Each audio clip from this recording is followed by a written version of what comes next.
नांदेड शहरातील एकनाथ पाटील अकॅडमीच्या वतीनं सरळ सेवा आणि पोलीस भरतीमधील यशवंत विद्यार्थ्याचा सत्कार करण्यात आला।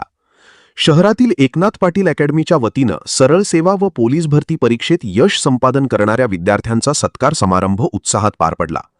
स्पर्धा परीक्षांमध्ये यश मिळवून विद्यार्थ्यांनी अकॅडमीसह शहराचे नाव उज्ज्वल केल्याबद्दल त्यांचा पुष्पगुच्छ, शाल व स्मृतिचिन्ह देऊन गौरव करण्यात आला। कठोर परिश्रम, सातत्य आणि योग्य मार्गदर्शनाच्या जोरावर यश मिळविता येते, असे प्रतिपादन यावेळी उपस्थित मान्यवरांनी केले। आगामी काळात अधिकाधिक विद्यार्थ्यांनी स्पर्धा परीक्षांकडे वळून शासकीय सेवेत स्थान मिळवावे, असे आवाहनही यावेळी करण्यात आले। सत्काराला विद्यार्थ्यांचे पालक, शिक्षक व नागरिकांची उपस्थिती होती।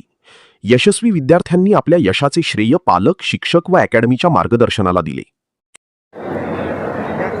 एकनाथ पाटील अकॅडमीच्या वतीने यशवंत विद्यार्थ्यांचा या ठिकाणी सत्कार केला आहे आणि आपली उपस्थिती काय सांगते? अतिशय चांगला कार्यक्रम आज एकनाथ पाटील सरांनी घेतलेला आहे। नांदेड शहरामधला जो तरुण वर्ग आहे, जो स्पर्धा परीक्षेची तयारी करतो, त्यांना मार्गदर्शन करण्याचं काम गेल्या 12 वर्षापासून सर करत आहेत, असं सरांनी सांगितलं मला।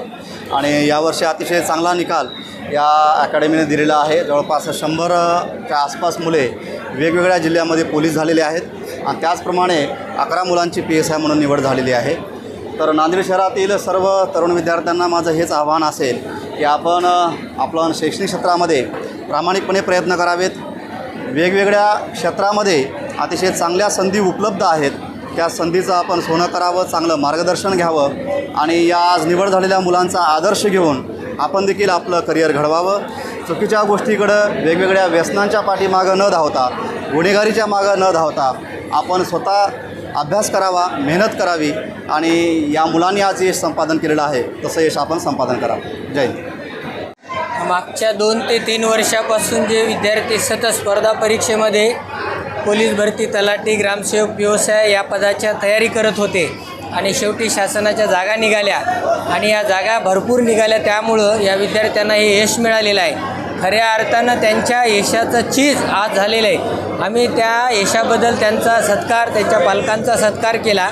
येणारे जे विद्यार्थी आहेत, आता 10वी 12वी पास झालेले, महाविद्यालयातील जे शिक्षण घेत आहेत, अशा विद्यार्थ्यांनी आपलं करिअर घडवायचं असेल तर येणाऱ्या नवीन परीक्षा ज्या 8 जूनपासून आमच्या नवीन बॅच सुरू होणार आहेत, तर या बॅचसाठी आपण वेळ न घालवता सगळ्यांनी, तळागाळातल्या सगळ्या विद्यार्थ्यांनी आणि विद्यार्थिनींनी लवकरात लवकर ॲडमिशन घ्यावं, मार्गदर्शन करावं आणि 2026-27मध्ये आपलाही अशाच पद्धतीनं भव्य दिव्य सत्कार व्हावा, यासाठी आग्रही व्हावं आणि एकनाथ पाटील अकॅडमीमध्ये लगेच यावं। आणि गरीब जे आईवडील होते, त्यांच्या कुटुंबाची परिस्थिती आर्थिकदृष्ट्या कमकुवत असलेल्या विद्यार्थ्यांना सुद्धा आपण काही अल्पदरामध्ये आणि मोफत या ठिकाणी आपण मोफत मार्गदर्शन दिलं आणि शिकवला सुद्धा। अनेक विद्यार्थी जसे आज उपस्थित होते आणि भाऊक झालेले आम्हाला पाहायला मिळाले। खऱ्या अर्थानं शेतकरी, मजूरदार वर्ग हे गरीब वर्गच आहे।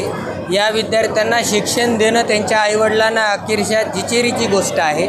त्याच्यामुळं आपण जे सायन्स, आर्ट, कॉमर्स असे जे फॅकल्टीला ट्युशन चालतात, त्यांची फीस 1.5 लाख 2 लाख आहे, तर आपण अत्यंत कमी किमतीमध्ये म्हणजे 1700-1800 रुपये महिन्यामध्ये क्लास आणि ग्राउंड हे दोन्हीचंही प्रशिक्षण अक्षरशः वर्षभर देतो। त्याच्यामुळं आम्हालाही एक आत्मसमाधान भेटतं आहे, आम्हालाही गरिबीची जाणीव आहे विद्यार्थ्यांची आणि पालकांची, त्याच्यामुळं आम्ही अतिशय कमी फीसमध्ये हे प्रशिक्षण देतो। भारताच्या कानाकोपऱ्यामध्ये एकनाथ अकॅडमीचे विद्यार्थी आता प्रशासकीय सेवेमध्ये आपल्याला पाहायला आपले क्षेत्र असतो। हां, तलाठी असो, ग्रामसेवक असो, लिपिक असो, पोलीस भरती असो, महाराष्ट्राच्या प्रत्येक जिल्ह्यामध्ये, प्रत्येक तालुक्यामध्ये, प्रत्येक गावामध्ये आज आमचा विद्यार्थी 1 नाही, 2 नाही, 3 विद्यार्थी पोहोचलेले आहेत। खऱ्या अर्थानं आमचं जे नाव मोठं केलेलं आहे, आमचा स्वाभिमान जागृत करण्याचं काम आमच्या विद्यार्थ्यांनी केलेलं आहे, ही आमच्यासाठी गौरवाची बाब आहे। अनेक विद्यार्थ्यांचं तर म्हणणं असं होतं की जसं लातूर पॅटर्न शिक्षणासाठी पुढं आहे, तसं नांदेडमधून एकनाथ अकॅडमी तर पुढे गेलीच, पण हे जे अकॅडमी आहेत आपल्या, ते आता लातूर असेल, नागपूर असेल, नाशिक असेल, अशा ठिकाणी सुद्धा व्हायला पाहिजे असं विद्यार्थ्यांचं म्हणणं। 100% आम्ही तसं प्लॅन करत आहोत की मेट्रो सिटीमध्ये ज्या पद्धतीनं अकॅडमी शहराच्या बाहेर असते, तर आम्ही एक 8-10 एकरमध्ये तसं प्लॅनिंग केलेलं आहे।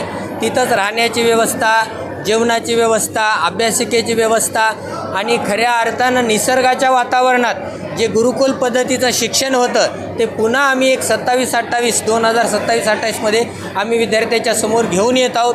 आम्ही त्याचे प्रयत्न सुरू केलेत. आम्हाला नुकतंच 1-1.5 वर्ष लागेल आणि येणाऱ्या 27-28मध्ये हे सगळ्या विद्यार्थ्यांसाठी खुलं होईल. विद्यार्थ्यांना एक सल्ला काय असणार आहे की विद्यार्थ्यांनी थांबू नये, सतत शिक्षण घ्यावं, अभ्यास करावा, क्लास करावा. कारण यश कधीही भेटते, संधी कधीही कुणाला येऊ शकते. आपण जर प्रयत्न सतत ठेवले तर आपल्या प्रयत्नाला यश भेटते. आपण बघलेलं स्वप्न, आपण ठेवलेलं ध्येय, टार्गेट हे पूर्ण होऊ शकते.